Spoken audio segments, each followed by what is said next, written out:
Hey guys, welcome back to my channel. Thank you so much for joining. I really hope that you guys have had a wonderful Christmas and you're going to have a really good New Year. Just to say thank you to everyone who has been leaving comments. Thank you to everyone who's been watching.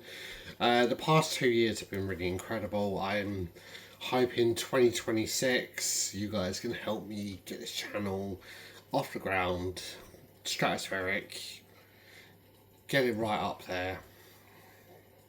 Now, for today's case, I am going to be focusing on quite a well-known story, a really well-known story. And the reason I chose this one, it was a recommendation from my mother, but also because this coming year, so 2026, it's going to be 60 years since the conviction of these two. So I'm going to be focused on Ian Brady and Myra Hindley. Obviously, in 2027, it'll be 10 years since Brady had died, with Myra passing in 2002. So I just really wanted to focus on that and obviously honour the victims in a way. Again, because it's going to be a long one, I am going to work it the way I worked the Fred and Rose West video. So everything's going to be split down into chapters. So if you get a bit lost, you can just leave the video and then pick up where you left off. With all that said and done, just a massive thank you to you guys.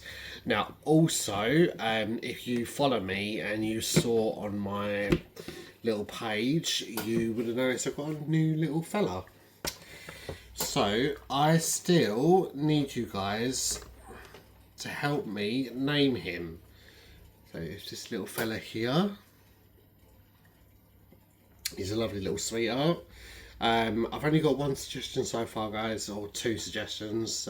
Someone left two names in the comment, but I'm going to keep running it. So the highest liked comment will be his name. So be creative and just post it on either this video or post it on the original post on my community page. And I'm going to be running it until the end of next week, and then I'll announce what his name is.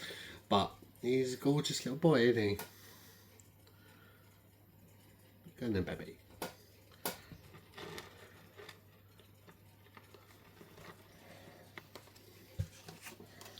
Okay, so with all that said and done, we're just going to get right into the story.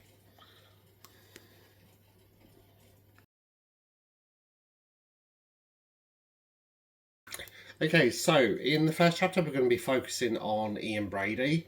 So Ian Brady was born in the Gorbals area of Glasgow. He was born as Ian Duncan Stewart on the 2nd of January 1938. And his mother, her name was Margaret, she went by the shortened name of Peggy. It was Margaret Stewart. She was a tea room waitress, and prior to this she had never been in a relationship before. Now, we all know that pre-wartime Britain, even during the wartime, even now, there's still a bit of stigma attached to being an unmarried mother. But back in those days, it was like the deepest shame possible. And young women who found themselves pregnant out of wedlock would end up in the facilities that absolutely awful. They were treated like the scourge of society. And this is what happens to Margaret. So the identity of Ian's father has never been ascertained. What Margaret did tell him and told other people, that he was a journalist working for a Glasgow newspaper, and he actually died when she was 6 months pregnant. Because of the deep shame attached to her for having Ian, she had no support system whatsoever. She lost everyone, and a few months after his birth, she was forced to give her son into the care of a couple called Mary and John Sloan. Now, these were a local couple, married. They had 4 children of their own. And Ian goes on to take the family name, so he becomes known as Ian Sloan. So his mum continued to visit him throughout, so she maintained a relationship with her son throughout his childhood. At the age of 9, Brady visits Loch Lomond with his family, and this is where he discovered a real affinity for being outdoors. He was a real outdoorsy type of person. A few months later, the family moved to a new council house in Pollock. Now, various authors have stated that Brady did torture animals. Now, there's a really famous triad. If you do watch other true crime creators, obviously you would have heard of the McDonald's triad. And if you're not 100% sure what the McDonald's triad is, it's just basically three particular things that psychiatrists look out for in children, in childhood, of certain serial killers. So arson, bedwetting, and animal torture. Now, it wasn't said if Brady was a bedwetter, it wasn't said if he was an arsonist, but it did say that he did torture animals. It was reported that he boasted of killing his first cat when he was just 10. He went on to burn another cat alive, he stoned dogs to death, and he cut rabbits' heads off. And he said that he denied any of this. I just said there, he may have said it at some point, but he later goes on to deny it. So Brady's behaviour worsened when he attended Shawlands Academy. Now, this was a school for above average pupils. He leaves the academy at age of 15. He takes on a job as a tea-boy at Harland and Wolff shipyard in Govan. 9 months later, he begins working as a butcher's messenger boy. He meets a girlfriend. Her name was Evelyn Grant. But their relationship was actually ended after he threatened her with a flick knife after she visited and went to a dance with another boy.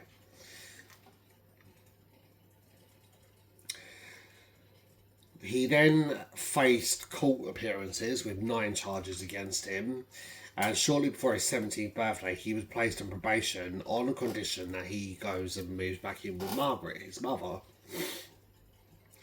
By then, Margaret had moved to Manchester. She had married an Irish fruit merchant named Patrick Brady. Patrick then got Ian a job as a fruit porter, and Ian took on Patrick's surname, so he now became known as what we knew him as Ian Brady. Within a year of moving to Manchester, he was caught with a sack full of lead seals he had stolen. He was trying to smuggle out of the market, and for this he was sent to Strangeways prison for 3 months. Because he was still under 18, he was sentenced to 2 years in a borstal for training, sent to Latchmere House in London, and into Hatfield Borstal in Yorkshire. After being discovered drunk on alcohol, he had actually brewed whilst inside.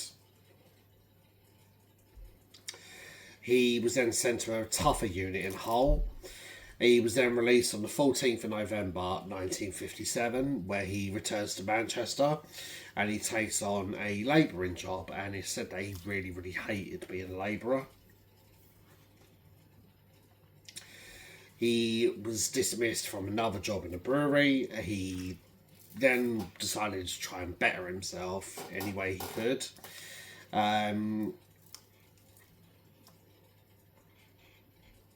He obtained a set of instruction manuals on bookkeeping from public library, in which he really shocked his parents by studying alone in his room for hours on end.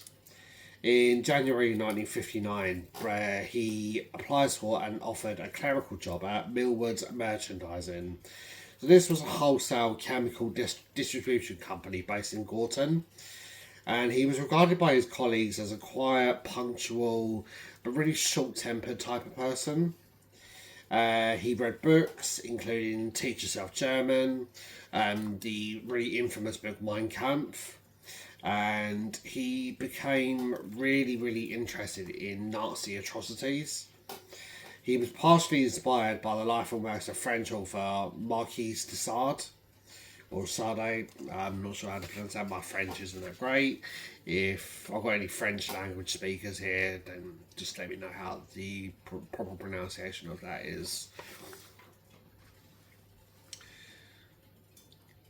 He was studying the inspiration for the term sadism, and he rode a motorcycle, a Tiger Club motorcycle, which he would regularly visit the Pennines. So that is everything that I could find on Brady and how he grew up and the type of person he later on went to become. Obviously, we're not off to a great start with Brady in regards of his conduct when he was younger. And obviously, this conduct that follows him on later in life once he meets Myra Hindley. Okay, so in this section I'm going to be focusing on Myra Hindley, where she come from, her upbringing, and everything else, her childhood. So Myra, she was born in Crumpsall on the 23rd of July 1942. This was to her parents, Nellie and Bob Hindley, and she was raised in Gorton in Manchester. Now, Gorton at this particular time, it was the real working class area of Manchester. It's in the southeast. And this was dominated by Victorian slum housing. Her father was an alcoholic. He was frequently violent towards Nellie and both the girls. So not long, about 5 years after Myra's birth, they have another daughter called Maureen. Before Maureen was born, Myra was forced to sleep in a single bed next to her parents' double bed, because they only had, obviously a really tiny house. Their living situation deteriorated further, obviously, once Maureen was born. She was born in August 1946. And after a year of this, Myra is then sent to live with her grandmother, who literally lived on the street behind the Hindley house. This wasn't really a common thing back in the day. It might still be for some people, but back in these times, it wasn't that uncommon to have, all your aunts, your uncles, and your grandparents all living on the same street, especially if you were a close-knit family. So, Bob Hindley, he served with the Parachute Regiment. He was stationed in North Africa, Cyprus, and also Italy during the Second World War. He was known to be a hard man whilst in the army, and he expected his daughters to be equally as tough. He told Myra how to fight. He insisted that she stick up for herself.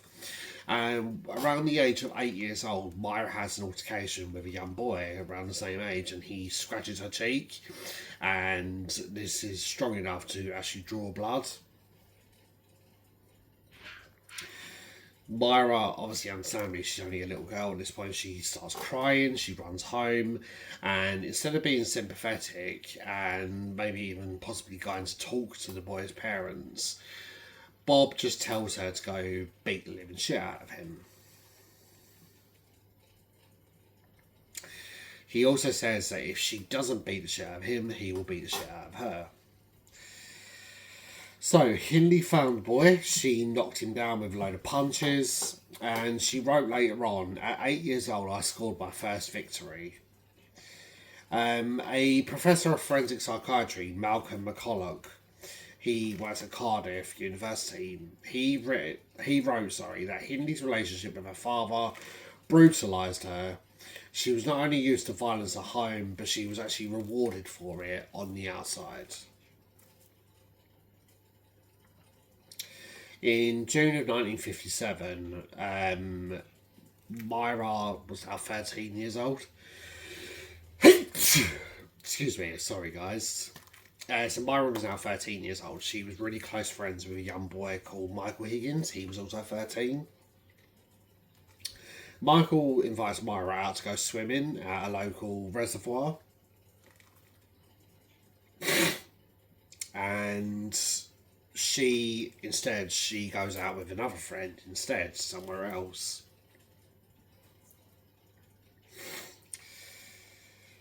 Michael ended up drowning in the reservoir and he died. And Myra, because she considered herself a really strong, really good swimmer, she felt an incredible amount of guilt over his death. She said, obviously, because she was a strong swimmer, she could have been the one that saved his life, essentially. She began a donation collection to set up flowers and a wreath for his funeral. And his funeral was held at St Francis Monastery in Gorton Lane. This was actually the same monastery where Hindley was baptised as a baby. And this Catholic faith had a lasting effect on her.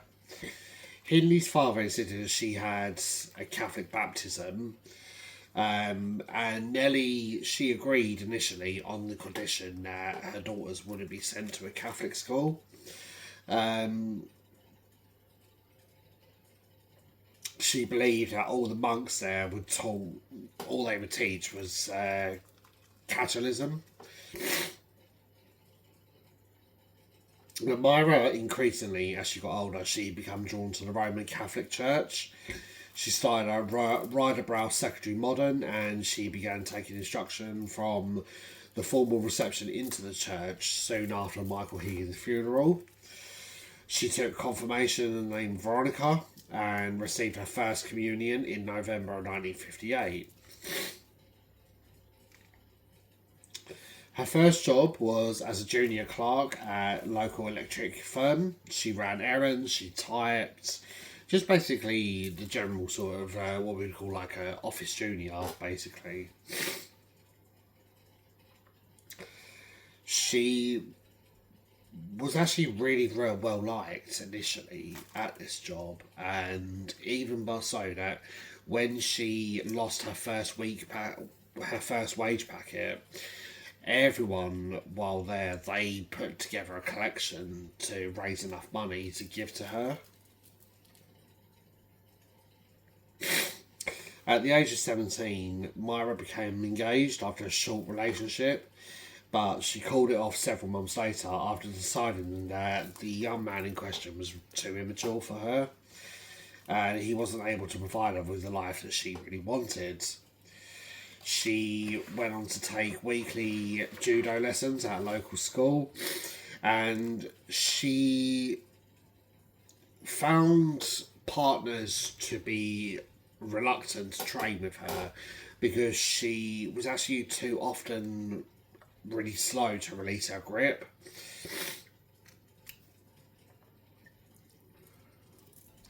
Now, she then goes on to take a job at Brady and Hinchcliffe, an engineering company in Gorton, but she was later fired from this position for being absent for way too long. So you can see with Myra and Ian, they had a stark contrast within their childhood. Obviously, Ian won't fully admit about his part in some animal tortures. It's strongly believed that he did, but he denied that. Or he may have come forward at some point, but then later on went on to deny it. But he grew up in really good circumstances. He just brought the trouble to himself. Whereas Myra, she was the complete opposite. She was abused at home by her father. She watched abuse as in her father beat her mother. And then obviously the traumatic incident with her friend, that would have really affected a young teenage Myra Hindley. Not to obviously excuse what they go on to do, but that's just giving you a little bit of background information on the type of people they later on become. Okay, so that is Myra Hindley, and we're now going to look at Ian and Myra together when they first met. So, in this section, like I said, we're going to focus on Ian and Myra together and when they actually first meet. And this was in January 1961. So 18-year-old Myra, she joins Millward as a typist. She really quickly becomes infatuated with Ian. She begins keeping a diary, and although she went on dates with other men, she was active on the dating scene. She wrote in some of the entries her fascination with Brady, and this went, in my opinion, beyond fascination. It's not until July 27th of that year that she actually speaks to Ian for the first time. She begins making all these bizarre entries in her diary about him, and this carries on for quite a few months. And it's not until the 22nd of December that year when Ian asks her on a date. He takes her to the cinema. They continue going on these dates, and he takes her to see pornographic films in the cinema. He would then take her back to her house, and they would drink wine together. And Ian would pass on his own reading material to Myra. They would spend hours upon hours, and even on their lunch breaks, they would read books about Nazi atrocities.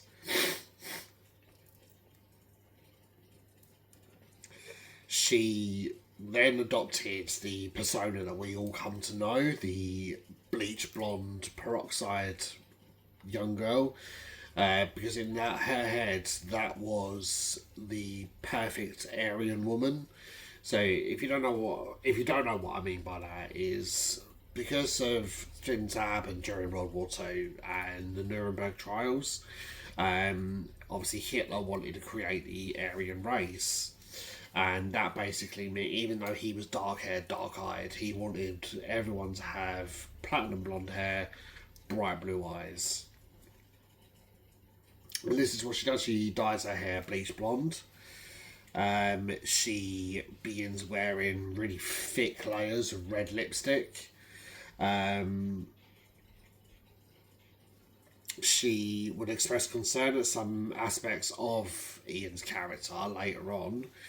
In a letter to a childhood friend, she mentions an incident where she had been drugged by Ian, but she also really wrote about an obsession that she had with him. And a few months later, she asked this friend to actually destroy that letter, just in case it got into the wrong hands.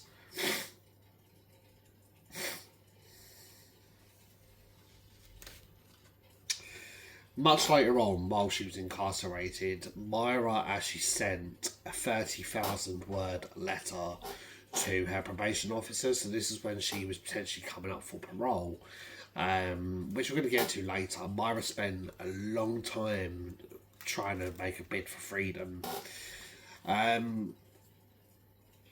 So she writes to Home Secretary Merlin Reese, and she said, within months, Ian had convinced me that there was no God. He could have told me the earth was flat, the moon was made of green cheese, and the sun rose in the west, and I would have believed him. Such was the power of his persuasion. So she goes on further to change her appearance to appeal to him. She's wearing high-heeled boots, boots that come up above her knee or up to her knee. She's wearing short skirts, she's wearing leather jackets, and, considering obviously we're in 2025 now, coming up to 2026, that kind of fashion is not that unusual now, but for 1960s, this was really considered risque.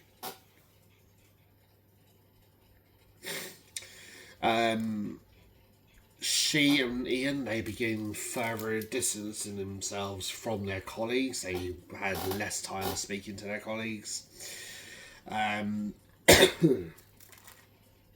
They were regulars at their local library. They borrowed books on philosophy, as well as crime and torture. They read the works by Marquis de Sade, Friedrich Nietzsche, and Fyodor Dostoevsky. And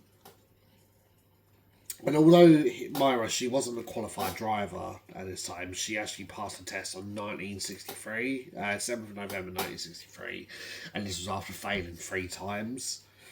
She would often hire a van, and in the back of this van, she and Ian would spend time planning to carry out bank robberies. So I believe they probably saw themselves as sort of like Bonnie and Clyde sort of thing.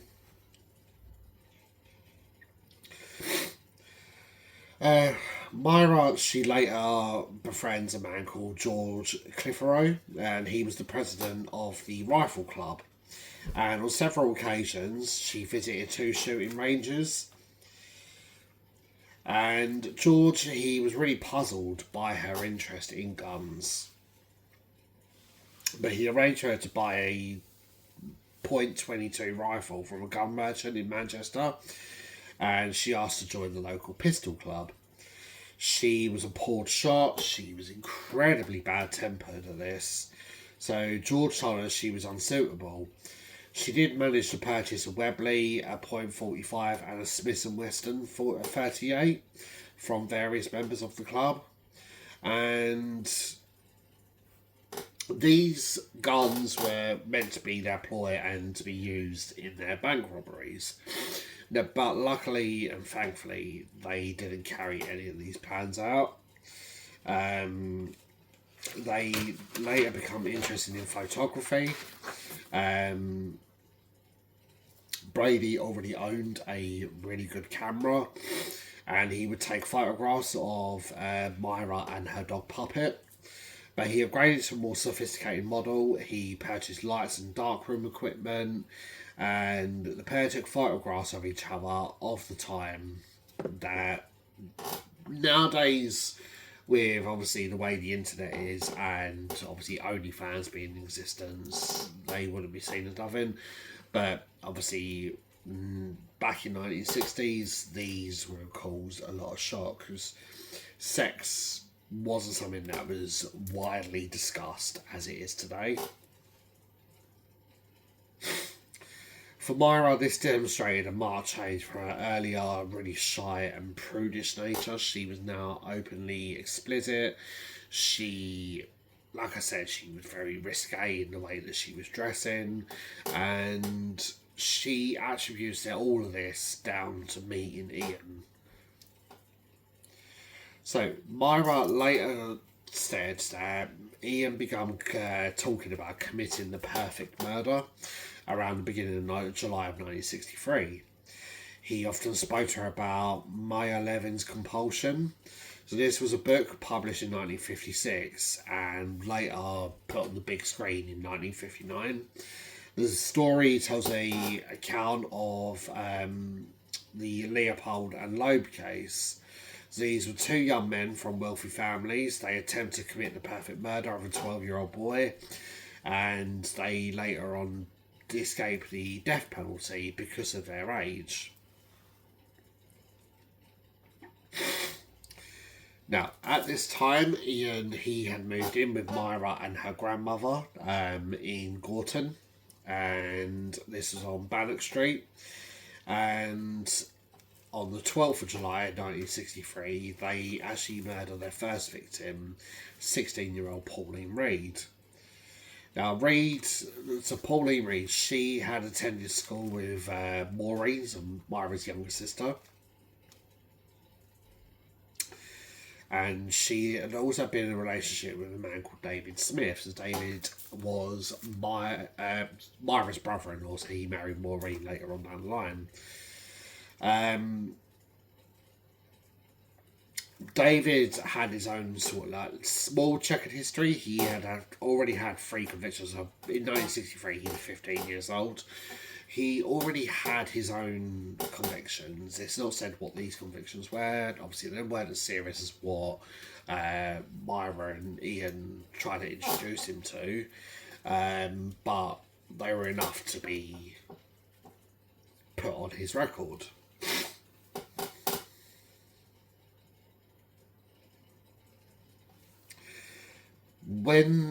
initial investigation into Pauline Reed's disappearance began, no one could find any information on who had last seen her.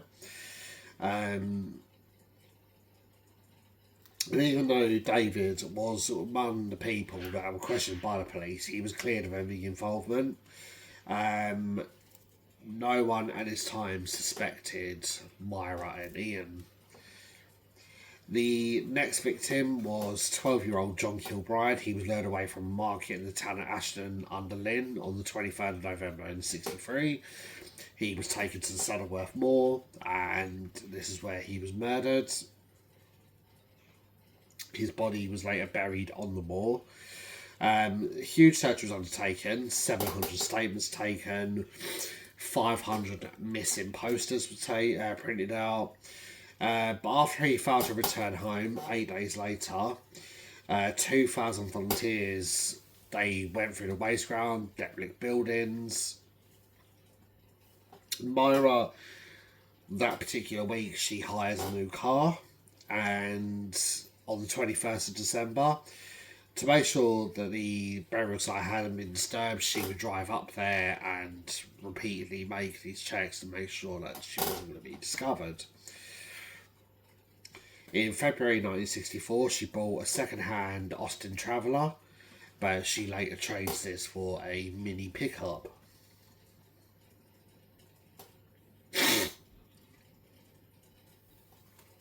In Longsight of Manchester, on the 16th of June 1964, Keith Bennett, he disappears. His stepfather, Jimmy Johnson, becomes a suspect, and in the 2 years following Keith's disappearance, Johnson was taken into question on 4 occasions. The detectives in that case, they tore the family house apart, trying to search for him. They strongly believed that Jimmy was responsible for this. And when it was discovered that all the houses were all connected in a way, so obviously you can imagine like how the East End of London used to be, where all the houses are completely connected in just one big row, 2 up, 2 down sort of thing. This is what Manchester was like at the time. So the police conducted searches on every single house on that street, and obviously they never found his body.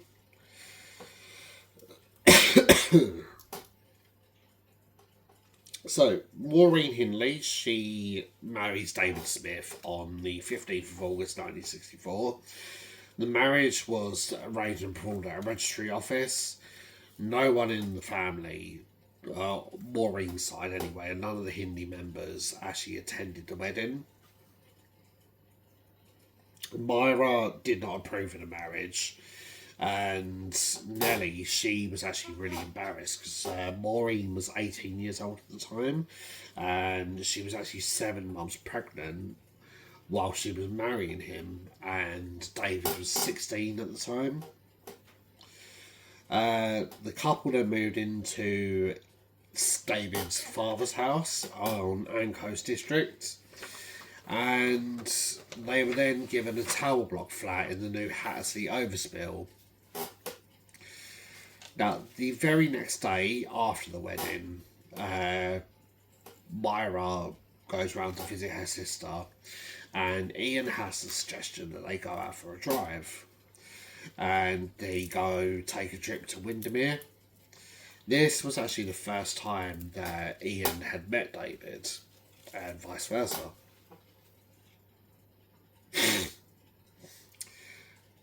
Ian was said to have been really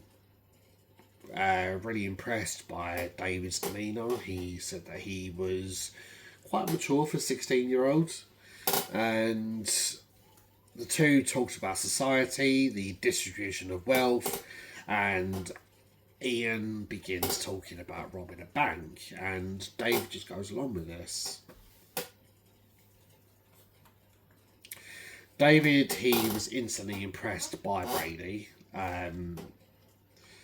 and throughout the day, Ian was putting his hand in his pocket and paying for all the food, all the wine for the young couple. The trip to the Lake District was the first of many outings. And Myra, she was really, really jealous of David and Ian's burgeoning friendship. She wanted Ian all to herself. But the friendship did actually bring her really close to her little sister. Well, in 1964, due to the post-war slum clearance of Manchester, Myra, Ian and Myra's grandmother, they are relocated to a new council estate. They move into 16 Wardlebrook Avenue, and this was in Hattersley, and this was near the Cheshire town of Hyde. Now, Myra and Ian, they become friendly with a next door neighbour, and they become really friendly with their 11-year-old daughter. Her name was Patricia Hodges. Patricia accompanied the couple on their trips to Saddleworth Moor. She would collect peat with them, and this, for this reason, was that peat actually improved the soil in the gardens, and all the neighbours were doing this.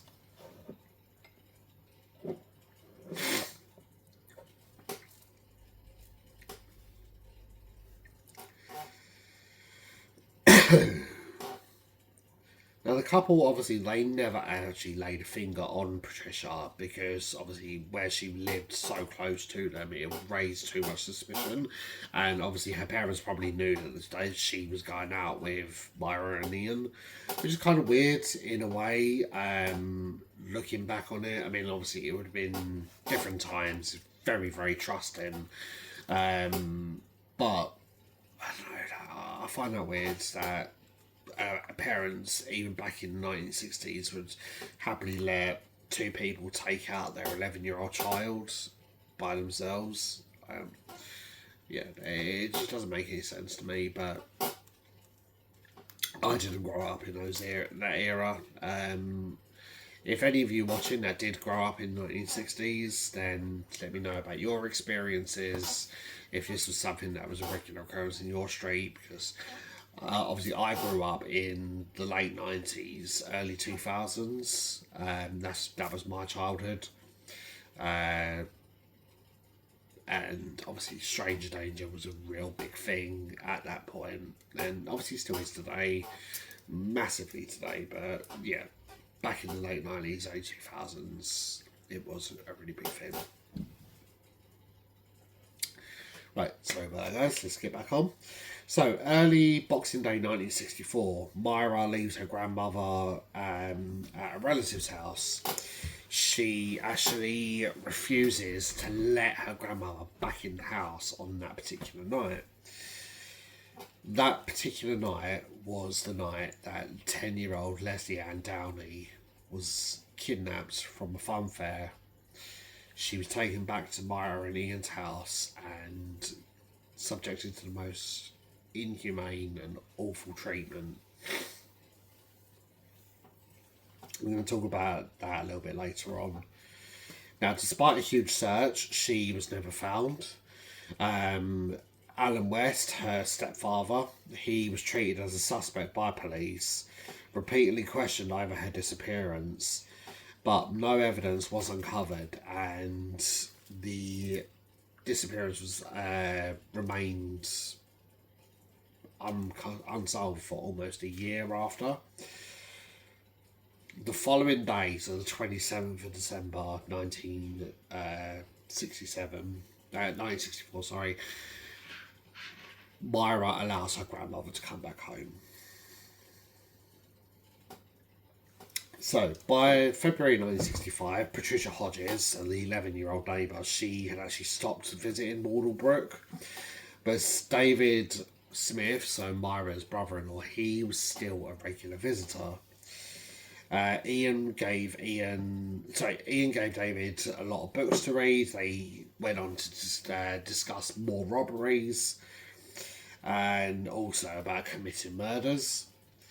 On Myra's 23rd birthday in July 65, Maureen, David who at this point were still living with relatives. They were rehoused in the tower block that I mentioned earlier. The two couples began to see each other more regularly, but this was only on Ian's terms. Now, many years later, Myra claimed that she took part only in the killings because Brady had drugged her. He blackmailed her into saying that if you don't do this, and bear in mind, obviously, this is all bullshit. Like, we all know that Myra was incredibly manipulative. She was a liar. She was a consummate liar. She compulsive, and nothing that woman ever said. I don't think Myra would have known the truth if it come up and bit her on the arse. Genuinely. Everything Myra did, she would only do if it was something that would benefit herself. But she's saying that Ian would blackmail her with the pornographic photos that he would take of her. He also threatened regularly to kill Maureen. She claimed that on the journey home from Saddleworth Moor following the murder of Pauline, Ian had warned her that she would end up in the same grave as Pauline. In 2008, so following 6 years on from Myra's death, her solicitor, Andrew McCurry, she told him, reportedly, "I ought to be hanged. I deserved it. My crime was worse than Ian's because I enticed the children. They would never have entered the car without my role. I have always regarded myself as worse than Brady." So obviously she's trying to paint herself as a victim. She's trying to manipulate the reader into believing she was a victim, but no one believed her. That's why she ended up dying in prison. Thankfully, she came up before parole many times. I'm going to get into this a little bit later, but she came up to parole many times, and each time it was always turned down because why? Even inside, Myra manipulated people to do her bidding. So that is Ian and Myra together, and I'm just going to pause here and we'll come back to the next chapter. So in this section of the video, I'm going to be discussing the victims of the Moors murderers. So I'm going to start with Pauline Reed. So she was born on the 18th of February 1947 to parents Amos and Joan Reed, and she had a younger brother Paul. He was born in 1948. Now, at the age of 16, she unfortunately meets, in the sliding doors moment, she meets Ian and Myra. So, 12th July 63, Ian tells Myra that he wants to commit the perfect murder. He instructs her to take the borrowed van that she's using to drive around Manchester, and he's going to follow her on a motorbike. When he said that when he spots the potential victim, he will signal Myra to get out and entice the child. So they drive down Gorton Lane. Ian spots a young girl. She's 8 years old at this time. He signals to Myra, and she doesn't stop because Myra recognises the little girl. She's actually the child of her mother's neighbour. So around 7:30 p.m, Brady signals to Myra to stop for 16-year-old Pauline Reed. Obviously, as I already discussed, Pauline was a friend of Maureen, so Myra's younger sister.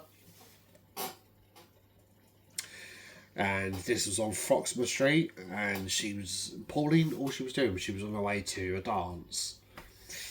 Myra offers Pauline a lift, and at various times Myra gave conflicting statements about the extent to which she was responsible for Reed's death. What she did say was the reason that she stopped for Pauline rather than the 8-year-old girl was that she felt that there would be less attention given to a teenager's disappearance than it would for a child.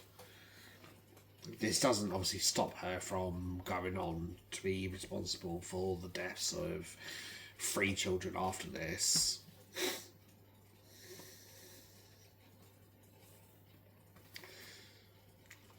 So once Pauline was in the van, Myra then asked her to help search in Saddleworth Moor for a missing glove. Pauline, she agrees to this, and Myra drives her up there. Ian then arrives on his motorcycle, and Myra just tells Pauline, "Oh, Ian's going to help with the search." Myra then claims that she waited in the van while Ian took Pauline onto the moor, and he then returns alone after about half an hour. He then takes Myra back to Pauline's body. Reportedly, she was still alive at this point, but she was clearly dying.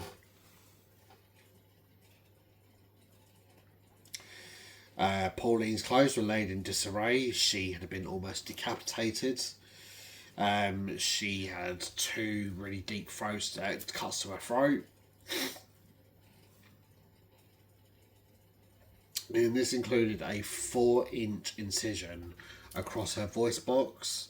And this has been done with considerable force. This was what was said in what Myra was saying, that this was done with considerable force.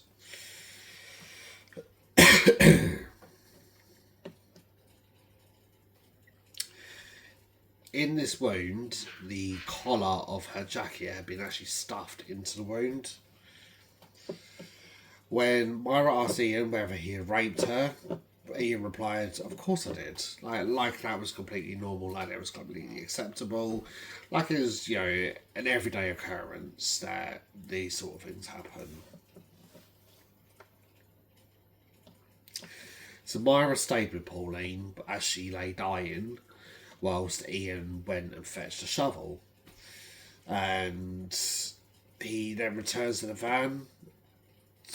Myra returns to the van, and Ian stays and buries Pauline on the moors. In Ian's account, he said that not only was Myra present for the attack, but she was also carried out her own sexual torture on Pauline's body. So, 2 very conflicting accounts there. What we do know is that definitely, yes, she had the horrific injuries to her throat. That was evidenced in her post-mortem. But what actually happened that night, no one can know, because I don't think we can take either word for verbatim. So the next victim was John Kilbride. He was born on the 15th of May 1951 to his parents Patrick and Sheila, and he had 3 younger brothers. There was Daniel in 1952, Christopher in 1960, and then another brother, Terence, and I wasn't able to find a year of birth for Terence.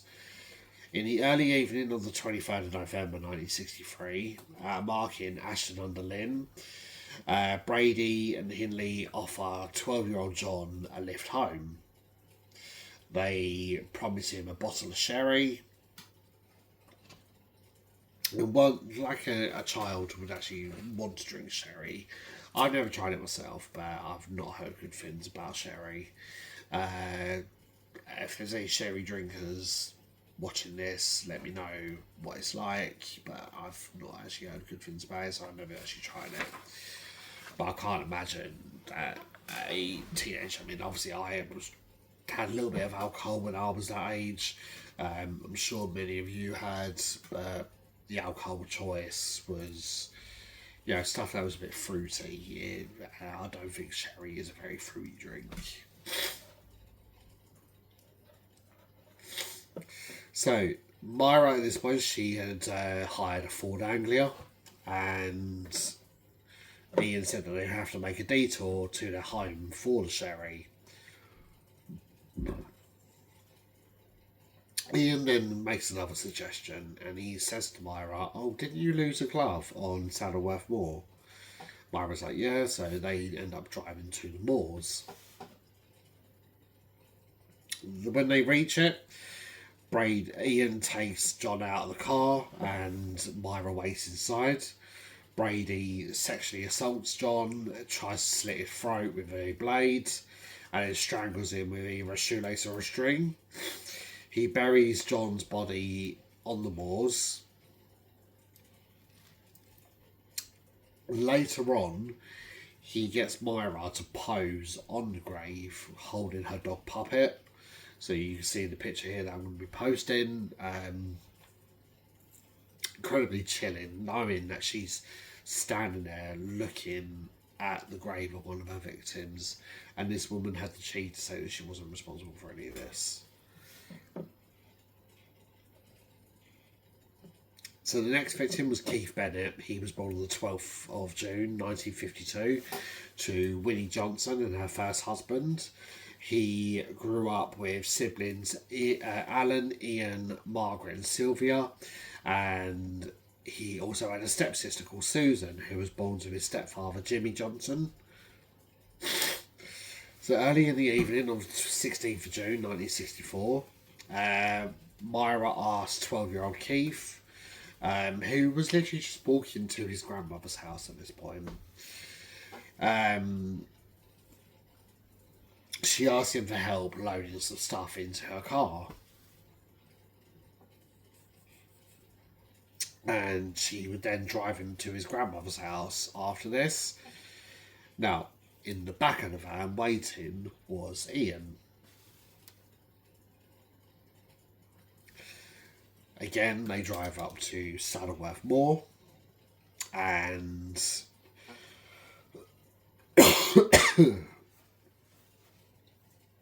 Brady gets out of the car.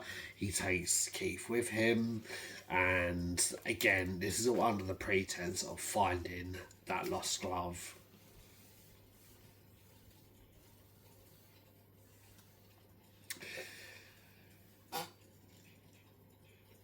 He then picks up the spade. He sexually assaults Keith. He strangles him and then buries him with the same spade that he's buried his other two victims with. And he then returns to the car. Sadly, Keith's body is the only one, after all these years, 60 years later, it's the only one that's never been found. He's never been given a proper burial. He's never given that decency. His family is still fighting. His mum fought all the way to her death to bring her little boy home, and sadly she was never able to do that.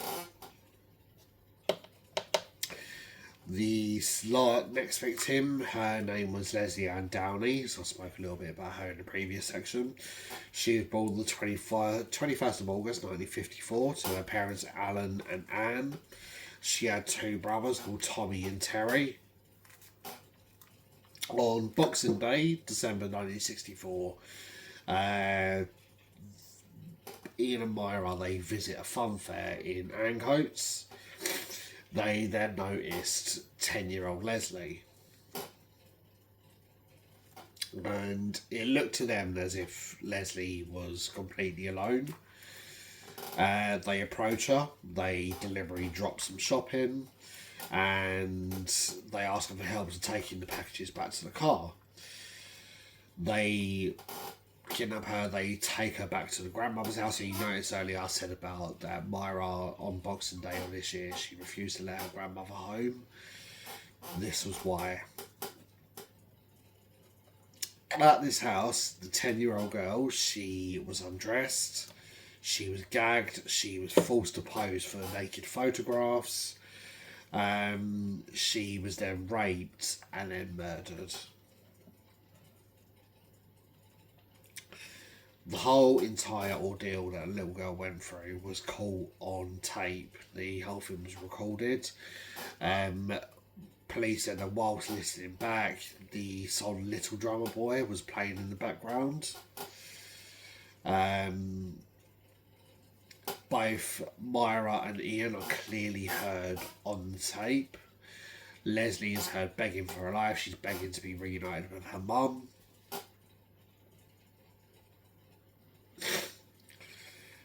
Myra maintained innocence in that. She said she had no part in the actual torture of Leslie. She was actually running a bath at the time. When she come back down, she found little Leslie dead. Ian, he put all the blame on Myra, saying that she was responsible for the murder. The following morning, they drive to Saddleworth Moor and they bury Leslie on the moors, and she was buried naked with her clothes laying at her feet in a really shallow grave. The final victim of the Moors murders was Edward Evans. He was born on the 3rd of January 1948 to parents John and Edith. On the 6th of October, Myra drives Brady to the local railway station. She waits outside of the car whilst he goes and picks the victim. Now, initially, he believes John to be homosexual. Bearing in mind, obviously, at this time, being gay in the UK was illegal, as I've made notice of on previous videos. It was believed that by Ian that if he chose someone who wasn't openly homosexual, they wouldn't be looked for. No one would give a shit if they disappeared or not. Not long after, Ian reappears in the company of 17-year-old Edward. He's an apprentice engineer and he lived in Ardwick. And he's then introduced to Myra. Ian says, "Oh, this is Myra, she's my sister." Brady later claimed that he had picked up Evans for a possible sexual encounter, like I said, believing that Edward was gay. They drive to Myra's home in Walderbrook Avenue and they relax over a bottle of wine. Now, at some point, Ian sends Myra to go grab David Smith. Now, although, like I said, the Hindley family, they didn't approve of Maureen's marriage. Ian had cultivated a real deep friendship with his brother-in-law, and this increasingly worried Myra. She worried that this friendship was going to compromise their safety. So Myra, anyway, she does as she's told. She goes and grabs David. She brings him home. They stop outside and she says, "Wait here. When you see the signal, the lights, come in." So Myra begins flashing the lights. When it's ready, David enters the home. And he is then met by Ian. Ian then asks David, "Oh, have you come for the miniature wine bottles?" Meets him in the kitchen, says he's going to go collect the wine. Later on, David then says, later on during his interview, David then recounts what actually happened that night. So he said that, "I waited about a minute or two in the kitchen and I heard one hell of a scream. Sounded like a woman. It was really high pitched. The screams carried on, one after another, really, really loud. I then heard Myra shout, 'Dave, help him.' I ran in and I stood inside the living room. I saw a young boy. He was lying with his head and shoulders on the couch and his legs were on the floor. He was facing upwards. Ian was standing over him, facing him, with his legs on either side of the young boy's legs. The boy was still screaming. Ian had a hatchet in his hand. He was holding it above his head. He hit the boy on the left side of his head with the hatchet. I heard the blow, and it was a terrible hard blow. It sounded awful." So, to recap, he witnessed Evan having his legs cut off then witnesses the axe being buried into Evan's head.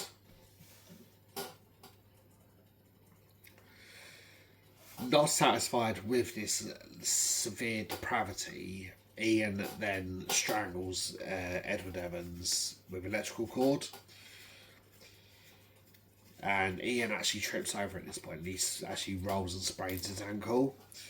And he then tells David to pick up the body and remove it, but he found Edward to be really, really heavy. And three of them wrap it in plastic sheet and they lay it in the spare bedroom. Lay Evans in the spare bedroom whilst they consider what to do next with the body. So that is the victims of the Moors murders. I wanted to go in a little bit of detail about them, just to know where they come from, who they are, and obviously just a little bit of background information on them. I'm going to pause here and we're going to go on to the arrest and eventual trial of Myra and Ian. So, after the murder of Evans, David agreed to return the following morning to transport the body to the car, and this was in order to dispose of him on the moors. He arrives home around 3 a.m. He asks Maureen to make him a cup of tea, and he drinks and then vomits. Maureen, she's really, really worried about him. She's asking what's happened, and he actually tells her and divulges all the information of what has actually happened. At 6:10 a.m, having waited for daylight, he arms himself with a screwdriver and a bread knife, and this was just in case, obviously, Ian happened to come along and try and intercept him. The couple go to the phone box and they ring the police. He was then picked up by the police and taken to Hyde Police Station. He then tells officers what he had actually witnessed. So the Superintendent Bob Talbot of Stanley Bridge Police went to Wardlebrook Avenue. He was accompanied by a detective sergeant.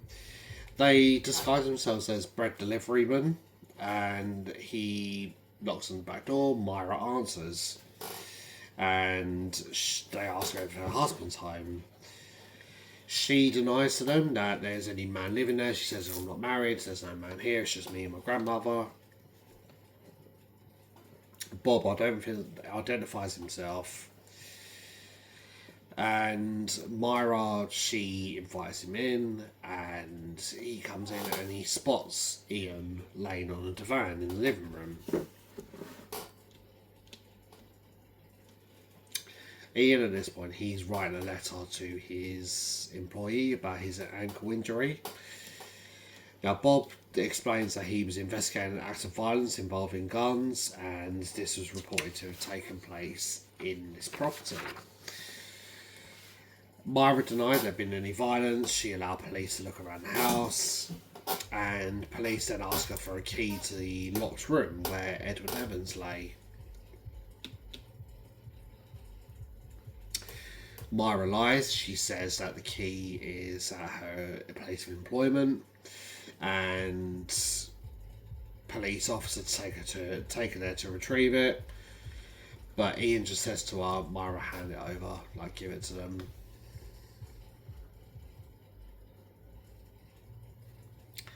Room's unlocked. They discover Edward's body. Ian was arrested on suspicion of murder, and as he was getting dressed, he said, Eddie and I had a row and the situation got out of hand. Myra, she initially wasn't arrested at the beginning, but she still demanded to go to the police station with Ian. She takes a dog with her. She refuses to make any statements, other than the fact that she claimed it to be an accident. She's allowed to go home on the condition that she returns to the police station the very next day. Over the next 4 days, Myra visits her employer. She's asked to be dismissed so she'd be eligible for unemployment benefits. And on one of these occasions, she's found an envelope belonging to Ian, which she then burns in an ashtray. She claims that she didn't open it, but it contained plans for bank robberies. In the meantime, police uncovered more evidence. They become convinced that Myra was actively involved in the murder and of other possible victims in the area. On the 11th of October, she is as well arrested, and she's charged as an accessory to the murder of Edward Evans, and she's remanded at Risley Prison. Police, they conduct searches on the house. They find some old books, and inside one of these books is John Kilbride, one of the victims. This made them suspect that Ian and Myra had been involved in the disappearance of the previous teenagers and children in the area. Ian tells police that he and Edward had fought, but he insisted that David Smith was the one that murdered Edward, not him.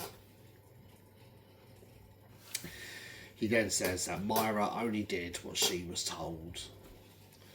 So David said that Ian had asked him to return anything incriminating, such as dodgy books, which Ian then packed into a suitcase.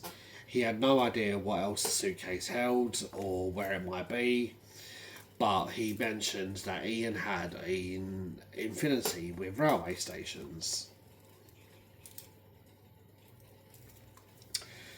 So, police search for the left luggage offices, and this turns up a suitcase at Manchester Central Railway Station on the 15th of October. A claim ticket was later found in Hindley's prayer book, and inside one of the cases, amongst an assortment of costumes, there was handwritten notes, photographs and negatives. They found 9 pornographic photos of a young girl. This was soon identified as Leslie Ann Downey. In the picture, she's naked and she's laying face down with a scarf covering her mouth. And there was also a 16-minute audio tape that I already spoke about. The girl on the tape identifies herself as Leslie Ann Weston. She's screaming, crying, she's pleading to be returned to her mum. Leslie's mother was asked by police to look at the 2 photos. This was deemed appropriate by the police, so Anne could actually identify her daughter, and she had to listen to that tape to verify that it was her daughter on that tape. Officers made inquiries at neighbouring houses. They spoke to the little girl, Hodges, who on several occasions had been taken to Saddleworth Moor by Ian and Myra.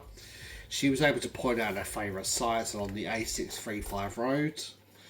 The police began searching the area, and on the 16th of October they found an arm bone. They presumed at first to be that of John Kilbride, but the next day this was identified as Leslie Ann Downey's body. The body was still visibly identifiable, and her mum had to identify the clothing that was found in that grave. Among the photographs in the suitcase were a number of scenes in the moors. David had told police that Ian had boasted of a photographic proof of multiple murders. And the police officers, they were struck by Ian's decision to remove the apparently innocent landscape from the house, appealed to locals for assistance in finding the locations that matched in the photographs. On the 21st of October that year, they find the badly decomposed body of John Kilbride. His mum had to identify his clothing. And the same day, already being held for the murder of Edward Evans, Ian and Myra appeared at Hyde Magistrates Court and they were charged with Leslie Ann Downey's murder. Each was brought before the court separately. They were remanded into custody for a week. They made a 2-minute appearance on the 28th of October and again remanded into custody. Investigating officers suspected Ian and Myra of murdering other missing children and teenagers. The search continued, and after the discovery of John Kilbride's body, the search was called off because of it coming up to winter. Various newspapers were also keen to name possible victims of what they now dubbed as the Moors murders. And in particular, Pauline and Keith were named as 2 possible victims. So, presented with the evidence of the tape recording, Ian admitted to taking the photographs of Leslie Ann Downey, but insisted she'd been brought to Wardle Brook by 2 men, who then took her away again. By 2nd of December, Ian had been charged with the murders of John Kilbride, Leslie Ann Downey and Edward Evans. Myra had been charged with the murders of Leslie Ann Downey and Edward Evans. She was charged with being an accessory to the murder of John Kilbride.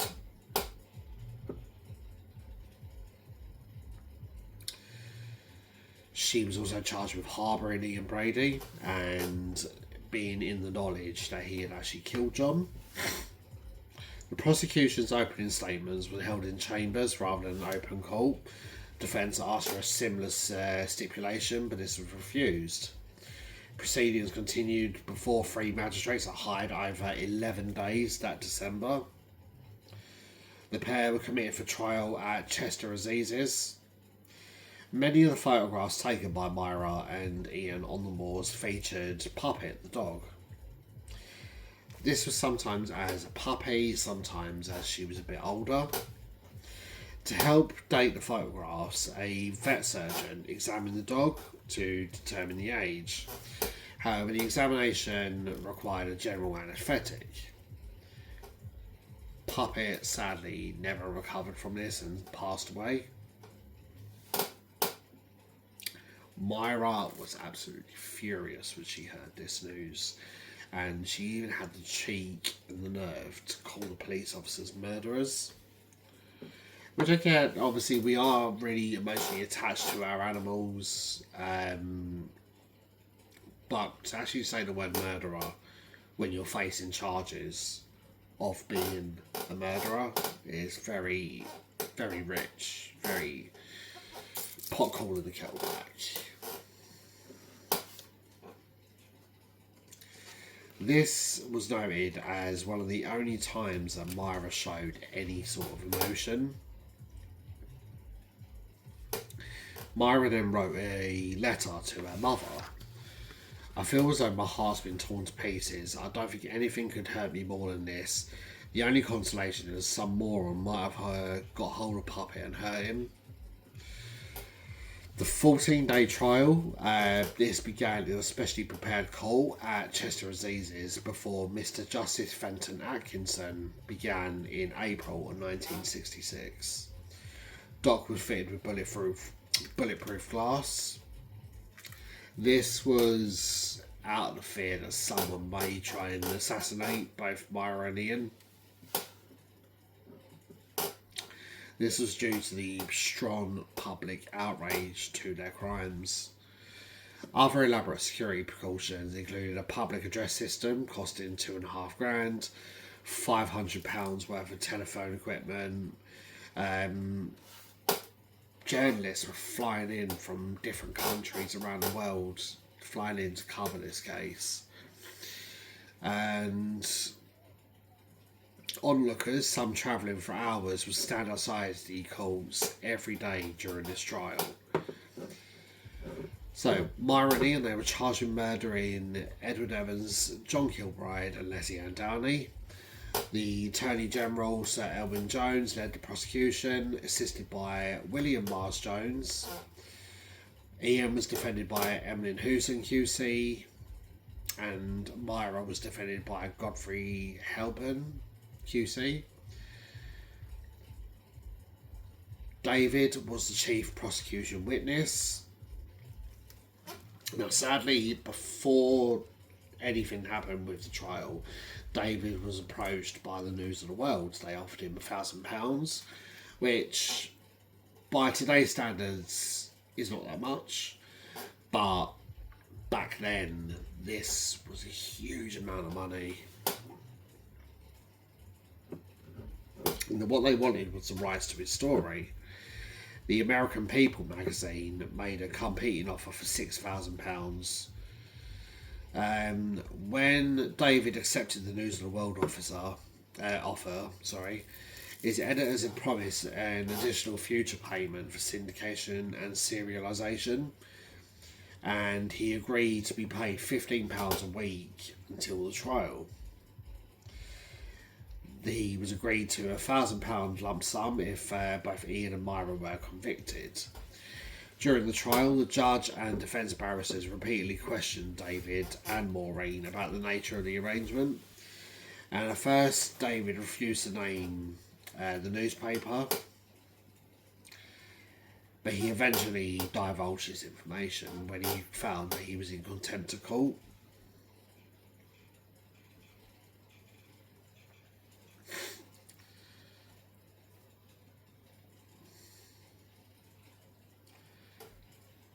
When the News of the World were questioned about this, they basically got off scot-free. Both Ian and Myra entered pleas of not guilty. Ian gave an 8-hour testimony. Hindley, she spoke for 6 hours. Ian admitted to striking Evans with the axe, but claimed that someone else had killed him. And he points to the pathologist's statement that his death had been accelerated by strangulation. Ian's was noted as being really calm. He was noted as being really arrogant.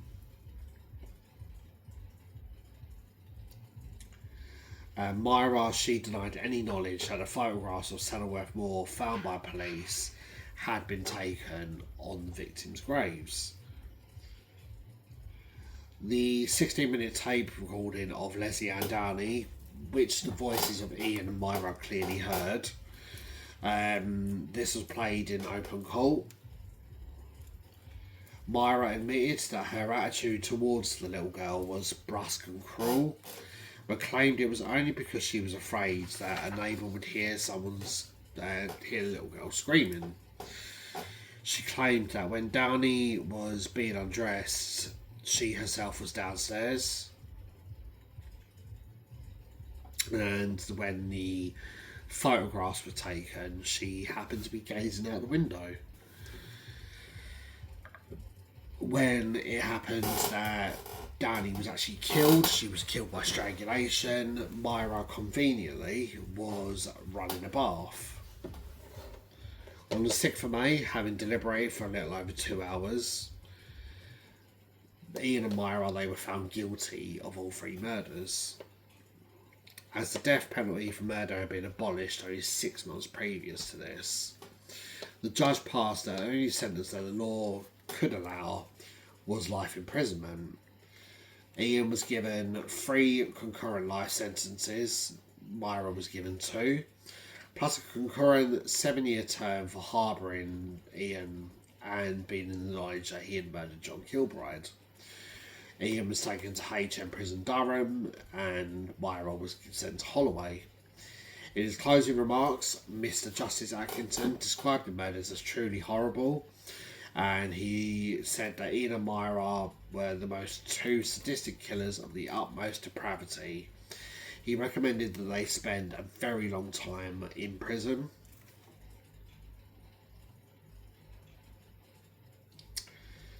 He did not stipulate any sort of tariff for them. He said that anyone sentenced to life imprisonment would be liable to spend up the rest of his or her life in prison, but could be paroled on life licence by the Home Secretary on recommendation of the parole board. He described Brady as wicked beyond belief. He saw no reasonable possibility of reform. No suitable parole. But he did not think the same necessarily of Myra. He said that once she was removed from Brady's influence, she could potentially be reformed. And this was just the power of Myra. She was able to manipulate and make everyone feel sorry for her.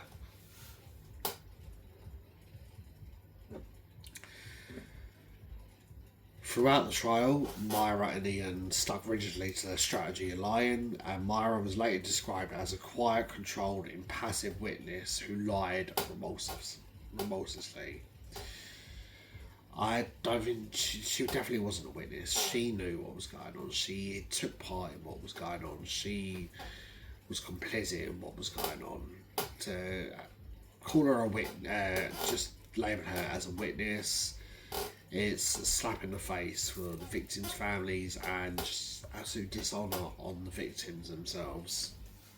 But I'm going to stop here and we're going to go into the next chapter of this story.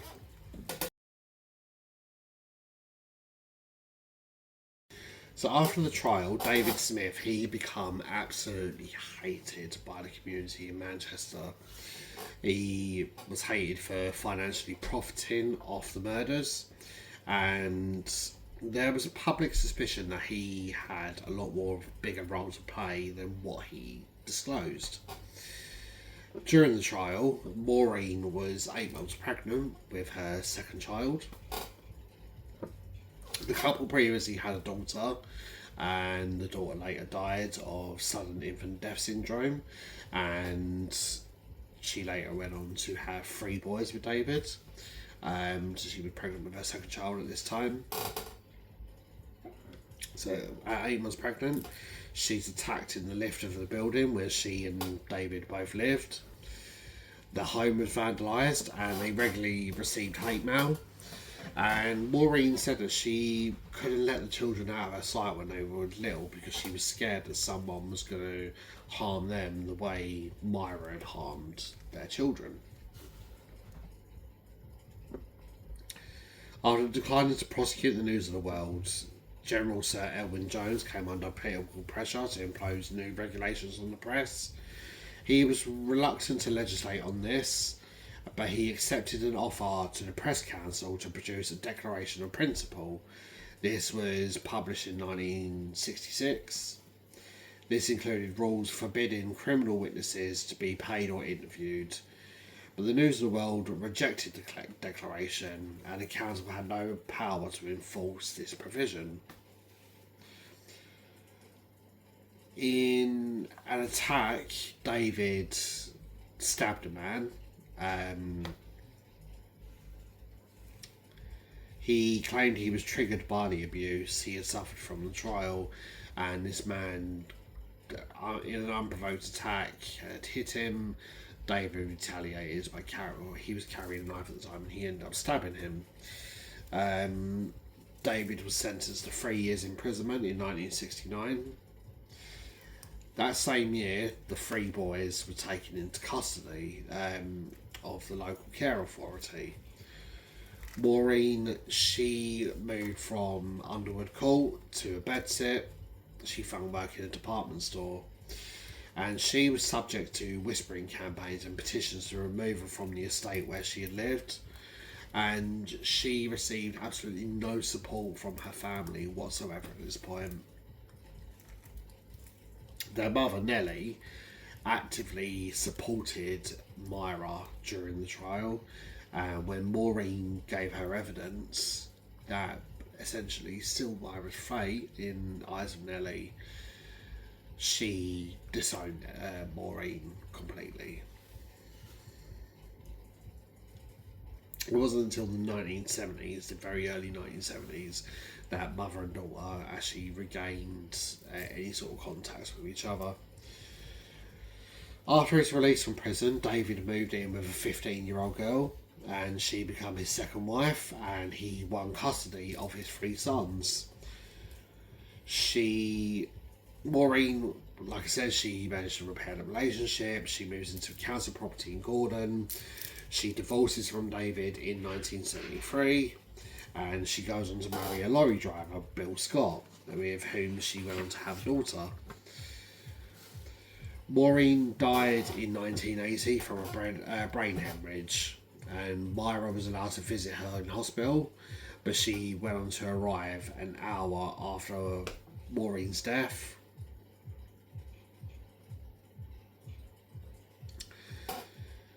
People actually attended Maureen's funeral, so victims' families, they went on to attend the funeral. They believed that Myra might show her face at the funeral, and a man mistook Bill Scott's daughter from his third marriage, Bill Scott obviously being Maureen's second husband. He had a previous daughter, and she was mistaken for Myra.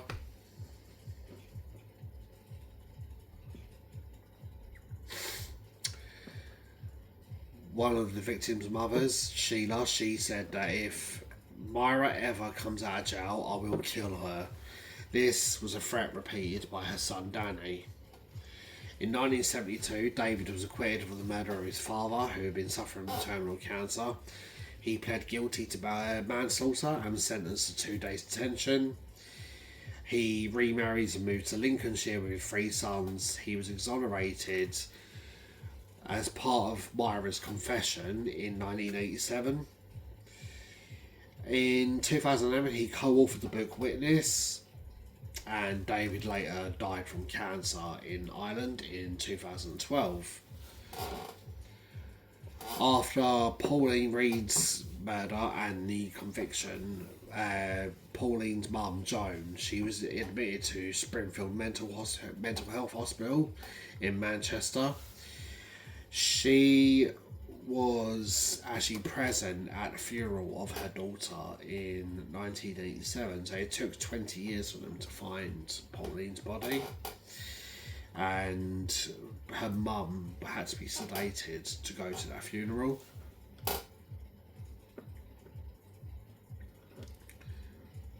Five years after their son was murdered, Sheila and Patrick Kilbride, they divorced.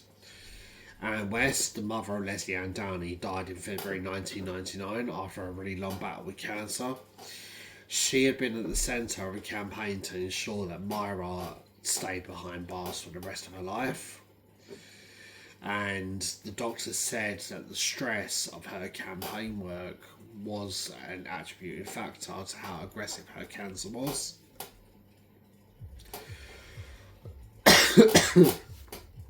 Keith Bennett's mum, Winnie, she continued to visit Saddleworth more in hopes of finding her little boy. She never was able to, and she sadly went on to die of cancer herself in August 2012 at the age of 78. So I'm going to talk a little bit more about the effects and everything else, and how long it took them to find more of the victims in the next chapter. But that was just obviously the aftermath and how everything affected the different families, and even affected Myra's sister, and obviously ended the marriage between her and David. So I'm just going to stop here. Now, since the initial search of the moors began in October of 1965, the national media had been keen to name the missing children and teenagers from the region as possible moors murder victims. These included Stephen Jennings. He was a 3-year-old West Yorkshire boy who was last seen alive in December of 1962. His body was later found in a field in 1988. In 1989, his father, William Jennings, was actually found guilty of his murder. There was then Jennifer Tighe, a 14-year-old girl who disappeared from Oldham Children's Home in December '64. She was mentioned in the press almost 40 years after the conclusion of the trial. But April 2010, it was confirmed by Greater Manchester Police that she was still alive. This followed claims in 2004 that Myra had told another inmate that she and Ian murdered a sixth victim. This was a teenage girl that she didn't name. In 1985, Ian told Fred Harrison, a journalist, that he had killed Pauline Reed and Keith Bennett. Some of the police already suspected that they both lived near Brady, and they had both disappeared during the first half of the 1960s. Greater Manchester Police reopened the investigation, now being headed by Superintendent Peter Toppin. On the 3rd of July 1985, DCS Toppin visits Brady. He was now being held at Page End Prison Gartree in Leicestershire. But he said that Ian was scornful of any suggestion that he had confessed to this. Police, nevertheless, they decided to resume their search on Saddleworth Moor. Again, they go back to the photos of Ian and Myra. November 1986, Keith Bennett's mother wrote to Myra, begging to know what happened to her son. This letter, apparently Myra seemed genuinely moved by this letter.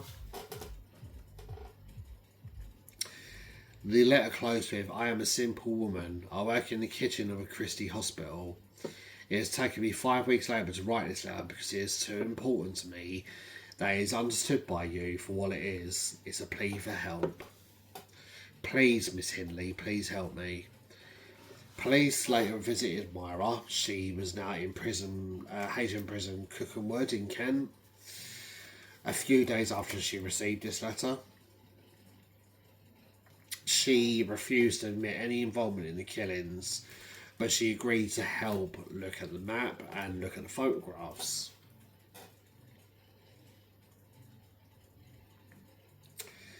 She showed a particular interest in photos of the area around Hollingbrown Knoll and Shiny Brook, but said it was impossible to be sure of the locations without actually visiting the moor in person. Writing in 1989, DCS Toppin said that he felt quite cynical about Myra's motivations, and Winnie Johnson then sent a letter to Myra very similar to what Keith Bennett's mother had.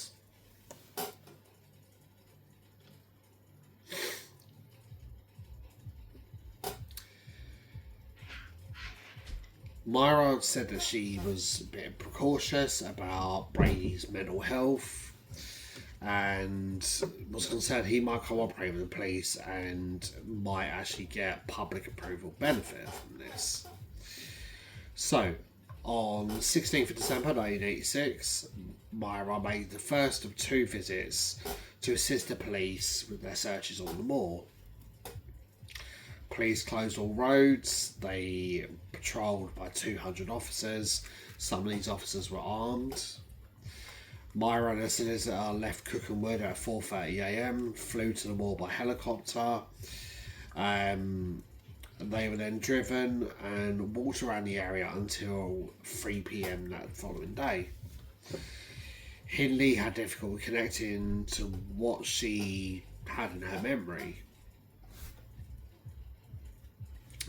This press was described on the visit as a fiasco, a publicity stunt, and a mindless waste of money. But Toppin defended it, saying that we need a thorough, systematic search of the moor. It would never have been possible to carry out such a search in private. On the 19th of December, that particular year, to 1986, David Smith, so Myra's brother-in-law, he is now 38 years old. He assists the police in searching the moors.